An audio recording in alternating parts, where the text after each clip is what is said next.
Hello મિત્રો નમસ્કાર। તો આપણે વિડીયો લઈને આવી ગયા છે। તો આપણે વિડીયો વિશે વાત કરવાની છે। તો તમને ખબર જ હશે કે શેતર વસાવા 1.5 મહિનાથી જેલમાં હતા, પરંતુ શેતર વસાવાને જામીન મંજૂર થઈ ચૂક્યા છે અને શેતર વસાવા છૂટી ગયા છે દોસ્તો।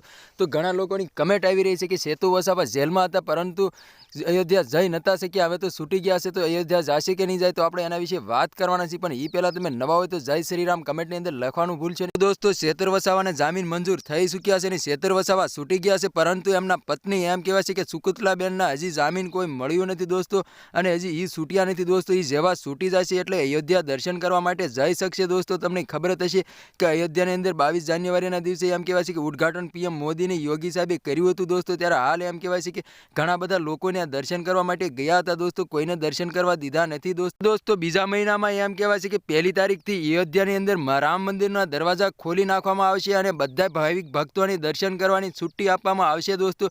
ત્યારે હાલ એમ કહેવાય છે કે શેતર વસાવાને એની પત્ની સુકુતલાબેન છૂટી જાય એટલે એમ કહેવાય છે કે શેતુ વસાવા તો છૂટી ગયા છે, પણ એમની પત્નીના હજી જામીન મંજૂર નથી થયા દોસ્તો। એ શેતર વસાવાના પત્ની સુકુતલાબેન છૂટી જાય એટલે બધા અયોધ્યા જવાની તૈયારી કરી રહ્યા છે દોસ્તો। અને તમને ખબર જ હશે કે 2024ની ચૂંટણીની ઘણી બધી તૈયારીઓ ચાલી રહી છે દોસ્તો। હાલ એમ કહેવાય છે કે સોશિયલ મીડિયા પર ખૂબ જ વિડીયો વાયરલ થઈ રહ્યા છે દોસ્તો। એમાં એવું બતાવવામાં આવી રહ્યું છે કે શેતર વસાવાનું નામ જાહેર થઈ ગયું છે અને ચૂંટણીની તૈયારી પણ કરી રહ્યા છે દોસ્તો।